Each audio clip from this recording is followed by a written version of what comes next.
Hello. Today I'm going to start lecturing on Chapter 14, which covers psychological disorders. And to cover the content of Chapter 14, I'm going to divide it into three different lectures. The first is going to provide an overview of what we mean by psychopathology and review some of the core definitional aspects of mental health problems. The second lecture is going to deal with disorders of childhood, and the third and final lecture that I've developed for Chapter 14 is going to review adult disorders or disorders of adulthood. Okay, let me provide you with an outline for today's lecture. First, what I want to do is review what psychopathology means. Then what I'd like to do is begin to think about what constitutes clinically significant mental health problems. It's one thing to have a definition of what we mean by psychopathology. It's another to really begin to think about what that means in terms of day-to-day functioning. Third, I want to review basic causal models of psychopathology, and here what I want to do is think about what are some of our best explanations for the origins of mental health problems. And then finally today I want to review classification and diagnostic issues. In particular, I want to begin thinking about the Diagnostic and Statistical Manual of Mental Disorders, or the DSM, which in this country we use to both describe, classify, and quantify different types of mental health problems. Okay, what does psychopathology mean? The word psychopathology has many different meanings and is often used and misused depending on who's referring to problems of mental health functioning. Typically, when we use the term psychopathology, we mean or we want to refer to mental disorders or mental distress. And generally what we're talking about are abnormal or maladaptive thought patterns, emotional functioning, and behavior. So the term psychopathology, although it has very many definitions, is generally used to refer to mental health problems that produce abnormal and maladaptive functioning. Now, there's two basic models or conceptions of what psychopathology is, at least in this country and in most of the industrialized world. One is a model that originates in the field of psychiatry, and the other is a definition of what psychopathology is that is more characteristic of what the field of psychology generally assumes. Psychiatry approaches the definition of psychopathology as a disease, or uses a disease model to define and characterize problems in mental health functioning. So by a disease model, psychiatry is arguing that we should be able to identify some sort of disease or disordered process in the body of an individual, something genetic, something biological about that individual, that helps us to be confident that there's a source of this mental health problem that's rooted in a person's biology.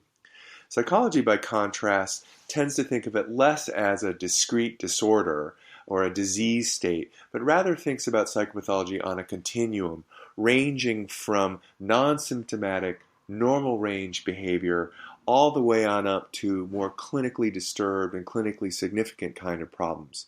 Psychology combines both biological and psychological and social factors, but tends to not emphasize that it's a discrete underlying biological disease process that's producing problems with psychopathology, but rather these are normal ranges of functioning that at some point can become problematic for an individual. So let me see if I can elaborate on this a little bit more. This is a big question in the field of psychopathology, this idea that psychopathology is either a disease and a disorder versus normal range functioning that can begin to become problematic, or that we should think of psychopathology on a continuum or a dimension. So as this figure shows you here, when we think about it from a dimensional or a continuum point of view, all of us are generally functioning in a range that we might consider healthy, and where well-being tends to be generally assured, and we do deal with occasional stress and mild forms of disruption, but generally this doesn't cause us the kind of impairment that keeps us from doing the things that we want to do and keeps us from doing the things that we should be doing. But at some point these mild distresses may become more moderate or even severe, and with that comes disturbances in functioning, disturbances in psychological well-being, disturbances in thought, and ultimately behavior. And at this point, things that might have been normal range functioning and only mildly distressing can become significant, problematic, and have a much more negative impact on our well-being. This suggests that psychological problems or psychopathology can be thought of on a continuum rather than a disease that you either have at present or it's not. And if it is present, you're functioning in a problematic way. Okay, one thing we can agree on is that psychopathology is different from everyday kinds of problems that we might experience, or transient challenges to what it means to be a human being.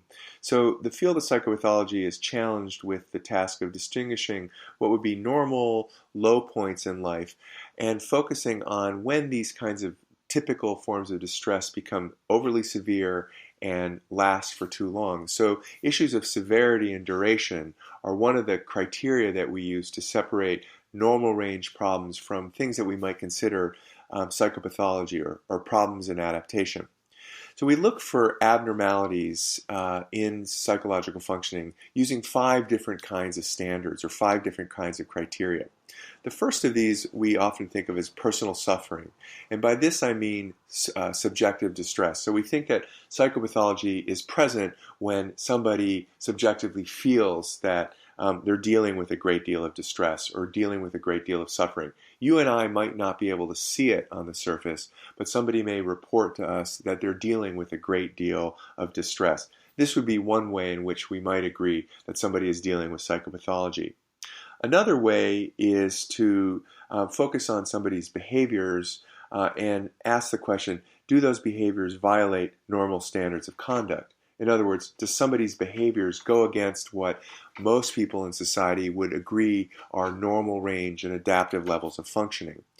Now, somebody might not be aware that their behaviors are violating social norms. They may be unaware that they're causing discomfort in other people, and yet we might say that this person is still dealing with some form of psychopathology. A third criteria would be that psychopathology or abnormalities in psychological functioning can be identified when they cause disability, or what's also called harmful dysfunction, when these characteristics that somebody's dealing with are interfering with their ability to achieve their day-to-day roles, achieve their day-to-day functioning. So take, for example, something like substance abuse. Somebody may not be suffering from subjective distress. They may not be aware that they've got some sort of substance abuse problem. They may be hidden. Their difficulties may be hidden, and so they're not necessarily violating social codes of conduct, but rather this mental health problem, of which substance abuse is a mental health problem, that may be keeping them from fulfilling their typical obligations, getting to work on time, the way in which they relate to other people. So this would be a third criteria. A fourth criteria for defining what we mean by abnormal psychological functioning is a statistical approach. And here what we're arguing is that for something to be considered pathological or a form of psychopathology, it needs to happen in a very infrequent and rare way. So when we see behaviors that define lots of people's functioning, we tend not to think of that as psychopathology, but rather something that would be characteristic of larger percentages of the population. But when we see things in a much rare form, that's when we can begin to think that we're seeing a distinction between what normal range functioning is and abnormal. So this statistical approach defines psychopathology in terms of its rarity. And finally, a fifth criteria or approach to defining what we mean by abnormality is if behaviors are diagnosable. And by this I mean behaviors conform to particular patterns. So when somebody is manifesting sadness, disinterest in their everyday lives, they're showing bleakness about their future, those kinds of symptoms tend to co-occur, and we tend to think of that as characteristic of depression. Somebody else might show abnormal thought processes, very disfluent communication, bizarre and abnormal kinds of behavioral patterns. And when these co-occur, we tend to think that these might be characteristic of something like schizophrenia. So when these behaviors tend to cohere into repetitive patterns or identifiable patterns, we tend to think of these as diagnosable forms of abnormal functioning. Okay, now I mentioned that statistical norms is one way that we can identify psychopathology, but what I want to begin to get us to think about is, how viable of a model is that? When you look at what are called prevalence data on psychopathology, we see that the prevalence of mental disorders, at least in this country, are quite significant. On average, about 75 million, or about 32% of all adults, American adults, deal with some form of mental health problem every year. So if we're seeing close to a third of our population dealing with some kind of mental health problem, it's difficult to think of this as rare. Or another way of addressing this is that psychopathology is generally a lot more common than we might want to think. Another approach, looking at this next slide, is to think about the prevalence of mental health illness relative to other kinds of disease and health problems that we deal with. And far and away, problems with mental illness is the number one cause of disability in the United States or in North America relative to other things that we tend to think of as more serious health problems like heart disease, diabetes, and cancer. So again, this idea that mental health problems are rare and statistically infrequent really doesn't jive with a lot of the data that says that problems in mental health functioning are in fact quite common. Take a look at this slide. This slide provides some interesting information about what mental health issues look like among teenagers. And what I'd like you to do for a second is review this slide and think about, again, this notion that psychopathology is a rare and abnormal occurrence occurring only in a small percentage of the population, and begin to see whether you see trends here that are recognizable to you. So what this slide should make clear is that psychopathology, beginning in the teenage years, is far from a rare occurrence. And in fact, one of the things that we've come to know about the adolescent period of development is that a lot of the kinds of major psychological and psychiatric problems that we're going to see in adulthood have their origins during the teenage years. So from a developmental point of view, this is a particularly important period to understand what exactly psychopathology is, what kinds of distress teenagers are experiencing, because these are often where we're going to see the roots for adult psychopathology. Okay, take a look at this slide. This slide provides some data on the prevalence or incidence of mental illness among college students. And what you see here too is that, it's far from a rare occurrence. One of the interesting things about the college period of development is that, again, we're emerging into early adulthood, and a lot of the early challenges that first become visible during the teenage years are really now sort of bursting on to the scene for individuals. But individuals are generally more isolated during their college years. They're not with family systems that know them and can begin to detect whether somebody is really starting to demonstrate behaviors that are atypical for them. And so often these problems go underreported, and or individuals in the college years of life don't get the kinds of treatments that we know would be very helpful. This is why we think a lot of the different disorders that we see in adulthood start to take really strong root during the college years or the late adolescent and early adult years. All right, so where do we look for the causes of psychopathology, regardless of what definition we use? We tend to think of psychopathology as having its roots in our biology, in our person or personhood, and also in the environments in which we inhabit. So different causal models might emphasize biology more than environment, or environment more than biology, or our thoughts and behavioral processes more than our biology. But in general, most causal models or models of psychopathology that are trying to explain the origins of where psychological difficulties come from emphasize one of these three levels of analysis. So in this course, you've been reviewing the biology and underlying biological systems and how they support psychological functioning, but you've also begun to think about the way in which the environment can produce and shapes both normative behavior, but increasingly we can begin to think about how it shapes maladaptive behavior. So in terms of our biology, we often look to genes, not just single genes, but combinations of genes and particular kinds of genetic characteristics to begin to understand who might be vulnerable for psychopathology. But increasingly, with the advancement of modern neuroimaging and neuroscience technologies, we can begin to look to the brain, both the structural aspects of the brain and the way in which different brain areas are functioning or maybe malfunctioning, but also looking at the neurochemistry of the brain, neurotransmission and neurochemicals that are involved in the complex functions of the brain. And when we begin to look at specific disorders, both of childhood and adulthood, we'll see both genetics and the way in which structural and neurotransmission features of the brain can all collude to produce different kinds of psychopathology. We're also interested in the person. And by this I mean we're interested in the kinds of thought, emotional, and behavioral patterns that define a person's functioning, both normal and not so normal functioning. So we could be interested in how do emotional disturbances and the way in which a person responds emotionally to different kinds of stimuli, how those could be contributing to different kinds of psychopathology. Or we might be interested in individuals who may not have an awareness, a psychological awareness of the kinds of disturbances that they're dealing with, but we may be focusing on behavioral patterns. Again, we look to the person and try and understand personhood as a way to understand the causes of psychopathology. Finally, we also are very interested in the environment, and we know that it's ultimately biology by environmental interactions that produces both normative but also maladaptive behavior. And in the environment or the groups that we inhabit, we're often interested in the social pressures, the social forces that we're dealing with as humans. What are the cultural factors? Individuals from different cultural backgrounds may experience a dominant culture that they're in a very aversive way, which causes distress and eventually can produce psychopathology.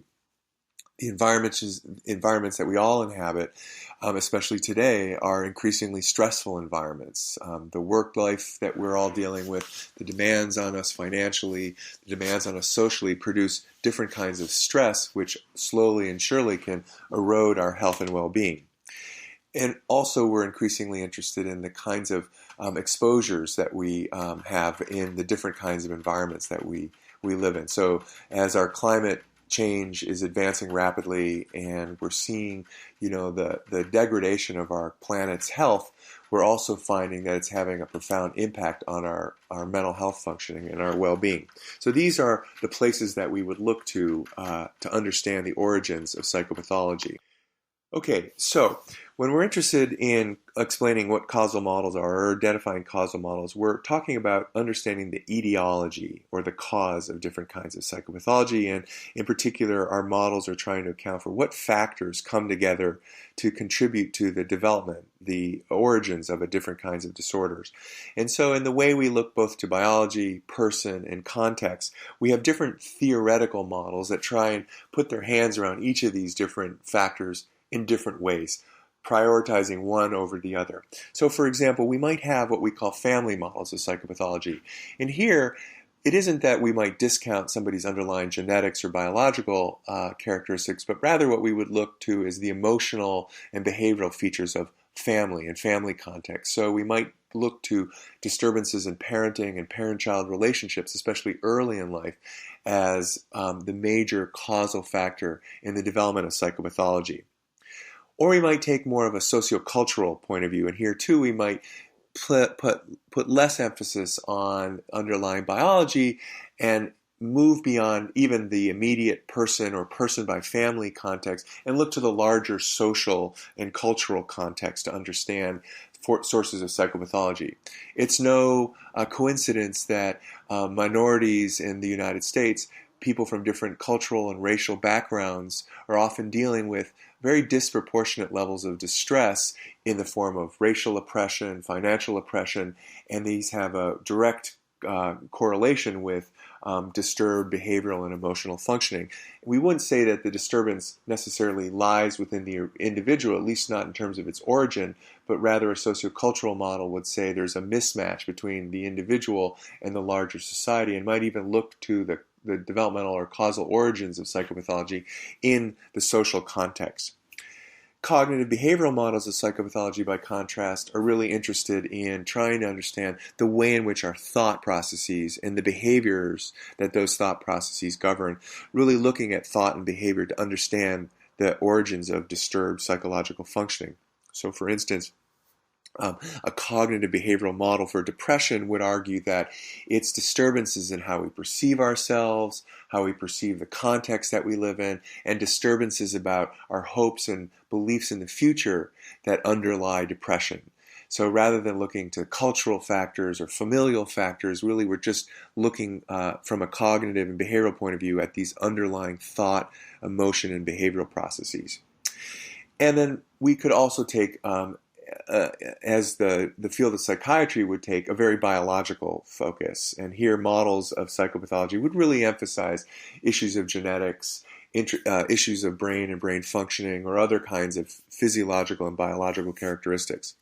But what's important, and I hope you've gotten this so far from this course in general, is that none of these systems, none of these potential causes operates in isolation. And really, our most advanced and promising models for understanding the origins of psychopathology think about the interactions between all of these. We move across multiple levels of analysis, from the individual and their thoughts and behavioral processes to the familial levels, patterns of interaction with caregivers, parents, close social relationships, to sociocultural levels. So we're moving from biological to environmental levels of analysis to really understand the origins of psychopathology. And probably the strongest model that does this, that unifies all these different levels of analysis, and one that's been probably the leading model for explaining the origins of psychopathology the longest, is what we call the diathesis stress model. And the diathesis stress model is basically a model that is arguing for an interaction between biological vulnerabilities and contextual factors that trigger those vulnerabilities. So by diathesis, I mean a risk factor or potentially a vulnerability. And this could be a genetic vulnerability, it could be a vulnerability that exists in terms of brain structure and brain functioning, or it could be a diathesis, a risk factor that exists in how you pay attention to individuals, and there might be disturbances in attentional processes that make you vulnerable. And the diathesis stress model argues that disorder develops when this underlying vulnerability comes in contact with the right form of stress. This stress and the environment is necessary to trigger this kind of maladaptive functioning. And it's without this kind of stress that the environment produces that we might not see psychological disturbances. So many of us are walking around with these diatheses, these risk factors, but we're not going to come in contact with the kinds of environments that trigger and potentiate these the maladaptive functioning or maladaptive outcomes. This would be considered a form of resilience. So the diathesis stress model is trying to, as you see on this next slide, combine biology and environment to begin to understand the origins, the developmental origins of psychopathology. So it's a powerful model for trying to unify multiple levels of functioning all the way on, from genes all the way on up to these environmental stressors and environmental factors that might produce vulnerability, that lead to lapses that produce psychological disorder. All right, let's turn now to issues of classification and diagnosis. Why do we diagnose? Why do we diagnose mental health problems? What function does the classification or diagnosis of mental health problems serve? It's a question I'd want you to think about. But just let me dive in for a second. I think there's three basic reasons why we engage in the diagnosis and classification of mental health problems. The first is what I would call denomination.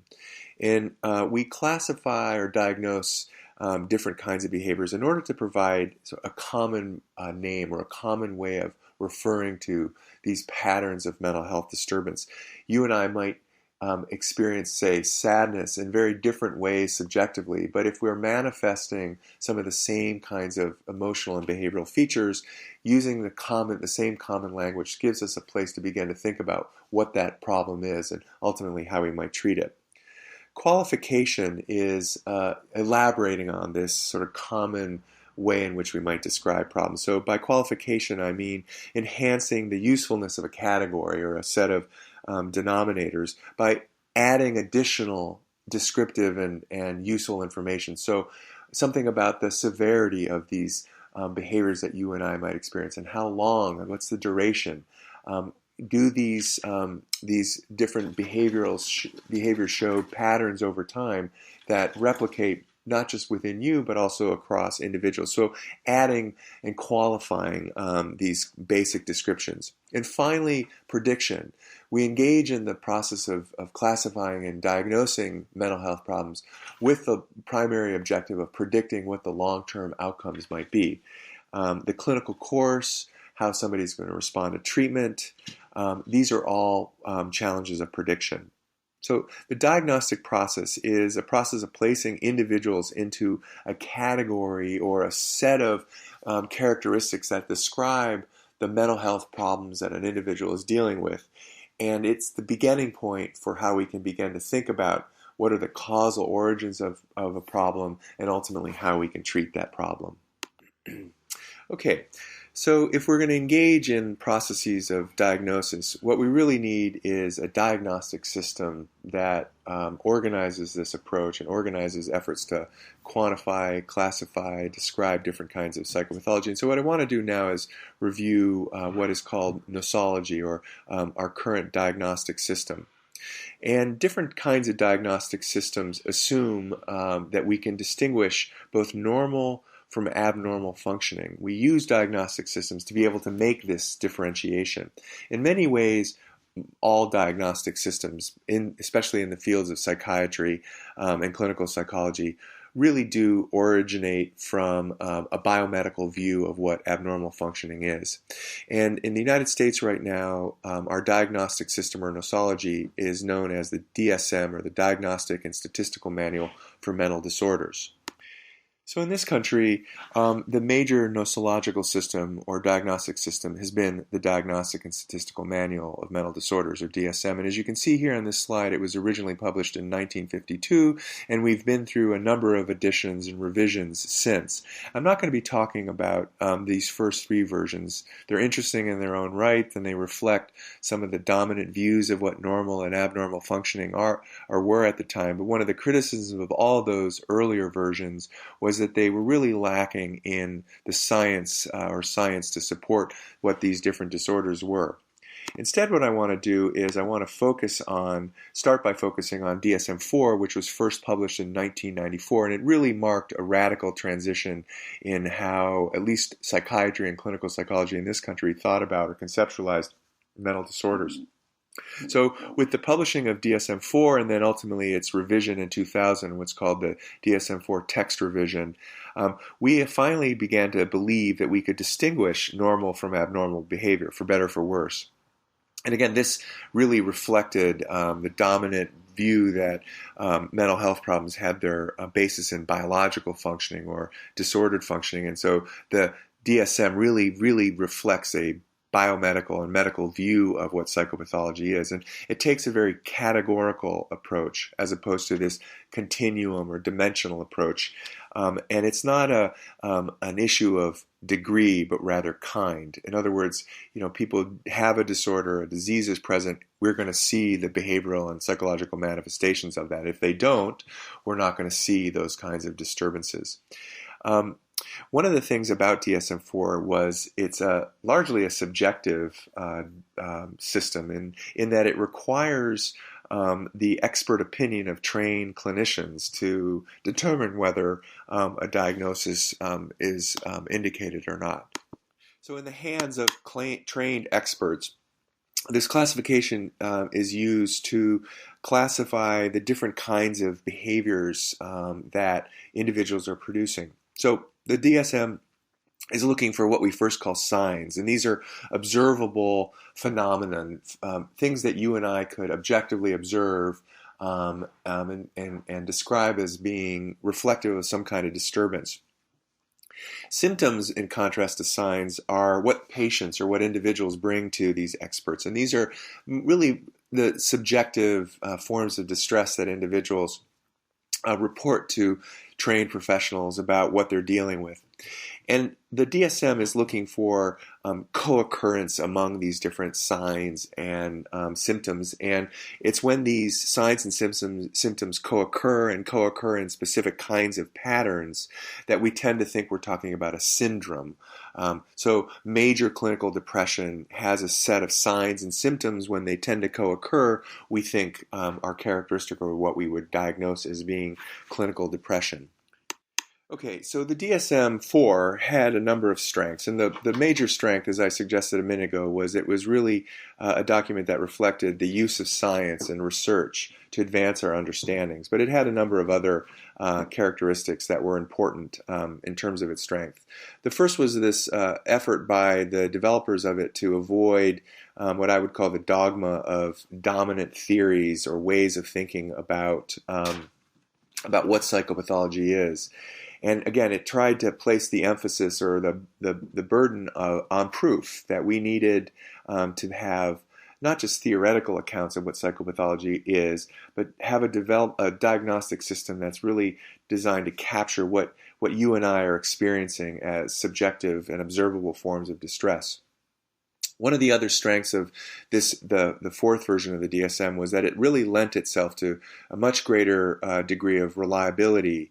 In other words, if you and I were to interview an individual, a patient or a client who is reporting different kinds of distress, as we listen to that individual and we use our different kinds of questionnaires and interview strategies, you and I would be much more likely using DSM-4 to arrive at the same conclusion about what this individual might be dealing with. So this is a measure of reliability.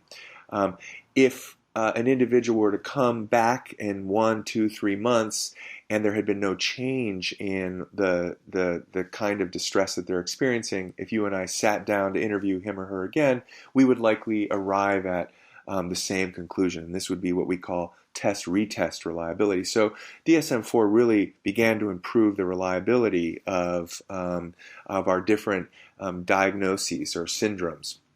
Another major improvement was the improved validity. And by validity here, I mean that when we use this diagnostic system and we identify a particular kind of problem, say depression or schizophrenia, that our ability to detect that kind of mental health problem would be highly correlated with other things that we know that tend to occur with that problem. So this is what we mean by validity. The DSM also had a lot of problems. One of its major problems was that the different diagnostic categories and the signs and symptoms that made up those diagnostic categories often didn't fit well with the real-world experiences of patients. And in particular, one of the things that became very clear is that the signs or symptoms that an individual would report often cross multiple diagnostic boundaries, which led to, in particular in the case of children, many, many diagnoses for the same individual. So there was despite the fact that there was increased reliability and validity, there was still a lack of precision in this particular version. Another major challenge or criticism of DSM was it took a very Western-centric view. It was very culturally insensitive. That what we in the industrialized United States and the European American definitions of psychopathology were inadvertently applied to people from very different cultural, racial, and ethnic backgrounds. And so it really often misclassified and misdiagnosed individuals by inappropriately applying culturally insensitive Western models of what mental distress are. Another key issue is, despite the fact that it used expert opinion and hopefully trained professionals using the system as reliably and validly as it could, it still relies a great deal on subjective values and subjective judgments. So, my standards for what constitutes disturbance and dysfunction may be different than somebody else's. It may be that I require a great deal more to determine that somebody is really impaired, whereas another person might believe that any minimal levels of disturbance and impairment warrant a diagnosis. So these kind of value-laden and subjective aspects created real challenges to DSM. And again, probably one of the biggest problems was that the DSM-4 continued to view mental disorders through a disease lens. This idea that we needed to really begin to find the underlying biological smoking gun in order to really know for sure that a psychological disturbance was present. But the DSM-4 was really built on a research tradition that at that point was only beginning to provide clear evidence for what the underlying biology of these different kinds of psychopathologies might be. And with the publishing of DSM-5, which I'm about to talk to, we began to draw on the biological and biopsychosocial literature to begin to understand what the biological indicators of psychopathology might be. So the DSM-5 was published very recently in May of 2013, and it represents the first major change, editorial change in the DSM since the DSM-4 was published. What I want to do with this slide is present to you the definition, the DSM-5's definition of what a mental disorder is. And what I want you to do for a minute, I'm going to stop the tape, is read this definition and begin to think about, what you see represented. You've learned a lot in this course already about different areas of psychological functioning. You've been exposed to different kinds of theories about what normative and are beginning to hear about what non-normative sources of behavior are. See what you see in this definition and see what you take away in terms of how DSM-5 is defining psychopathology. So as you see here, this new definition, supposedly expanded and improved, maybe is trying to do quite a bit. It's emphasizing issues of disturbance, looking at disturbance in both how we think and feel and behave. It's placing the origins of that dysfunction in psychological, biological, and developmental processes, and this is a very explicit way of building into the definition where we think psychopathology comes from, originates from. It also acknowledges this notion of harmful dysfunction that, with a mental disorder, you might see distress in our social, occupational, and in other important activities. It's also making an attempt to incorporate cultural variations in what we consider to be normal and non-normal behavior. And then this last important point is really a reflection of the political challenges that the DSM has had to deal with over its many years, that it ultimately has become a tool for identifying people who are behaving in ways that are socially unacceptable.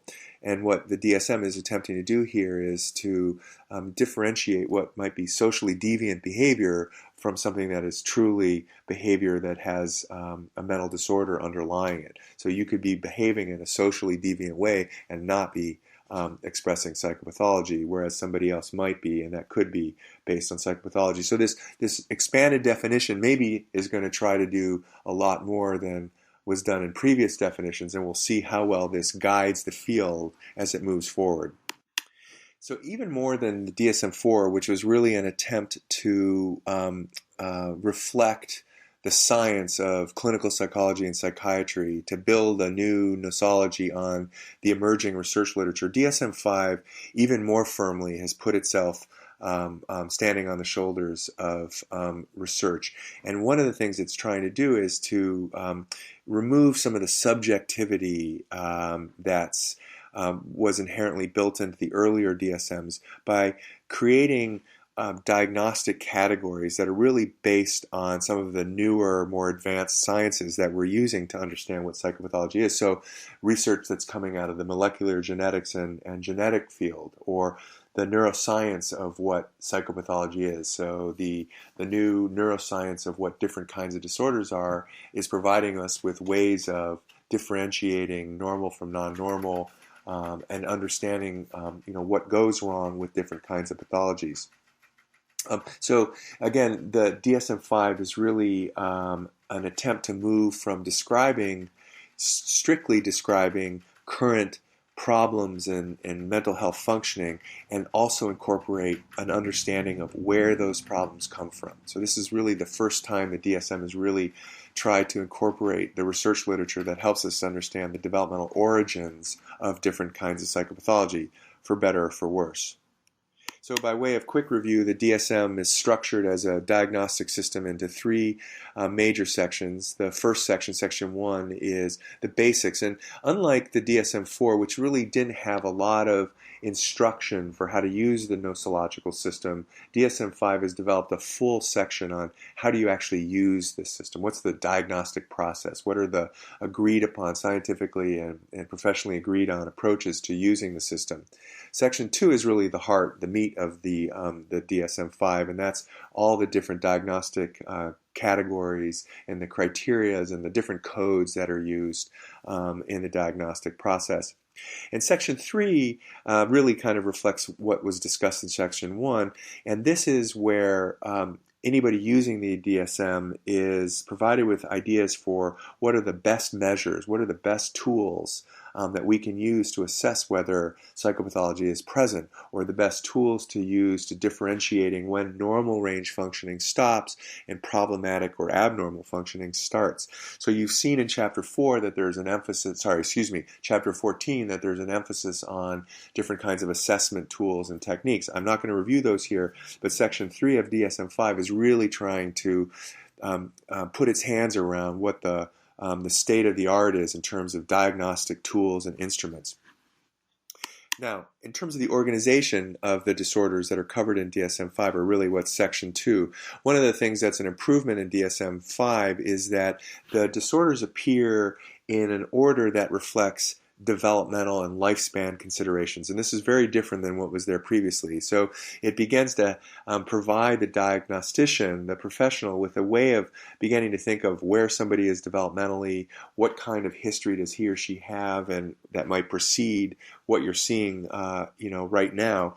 So DSM-5 really begins by reviewing those diagnoses that we tend to see early in life than those that precede or that tend to emerge for the first time during adolescence and then adulthood. And this developmental progression is seen by many as one of the, at least the early strengths. Now again, it's only been out and published for a year, and a lot of new research is going to be initiated because of DSM-5. So we'll see how well this improves our reliability and validity. But this is one of the major ideas. Now, another improvement that's based on this idea of incorporating developmental considerations is that each of the diagnoses themselves, it isn't just the diagnoses are presented in a developmental ordering, but each of the disorders themselves is attempting to begin to think about the lifespan of that particular set of problems. So if an individual is first manifesting adolescent depression or depression during their adolescent years, the category of depression would include sections that try to help the clinician understand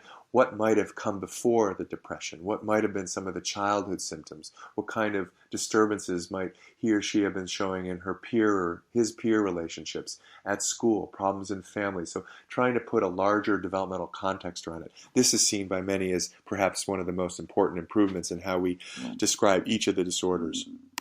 Now, what you see on these next two slides are what are the diagnostic groupings of the DSM-5. And I'm not going to review any of these here right now other than just to show these to you. But what you can see here on this first slide, starting with the neurodevelopmental disorders, and then on the next slide, which go all the way on down through some of the medical conditions that often co-occur with major psychopathologies. What you see here is the full range of different kinds of mental health problems that the DSM-5 is attempting to provide descriptions and characterizations of. And this is an expansion of what was there and a reorganization in many ways of what was there before. And in the next two lectures, focusing on childhood and adulthood disorders, I'll begin to delve in and look at some of these specifically. Okay, I'm almost done, and what I want to do now in wrapping it up is to make the point again that this new version of DSM-5 was designed to improve on some of the long-standing problems, and yet we're very early on, and it's yet to be seen how much it'll improve. It's a political document in many ways. A lot of people are already beginning to say that it's falling short of what it should have done. But we're in the early stages of trying to see, whether it's going to improve our ability to accurately detect, when normal functioning stops and where abnormal functioning begins. But even still, it remains a document that really reflects this biomedical view of what psychopathology is, for better or for worse. And we're still at a point in time when there's no definitive test for any form of psychopathology, even a disorder like Alzheimer's, which we have begun to identify some of the underlying genetics and some of the underlying brain systems. We still don't have a single definitive test of what a neurological disorder like Alzheimer's is, and clearly we have much less precision in our ability to detect something like depression. And know definitively that we've understood what the biological basis of it is. So long as our definitions require the identification of a underlying disease or biological entity, we'll have a long ways to go before we are clear and sure and fully confident that the reliability and validity of our diagnostic system is where it needs to be. So to sum up, I've covered quite a bit of ground. I've talked a bit about what psychopathology is and what it means. I've talked a little bit about the 5 different criteria that we use to try and understand and detect whether psychopathology is present. I reviewed a bit of what the basic causal models of psychopathology are and really put my major emphasis on the diathesis stress model.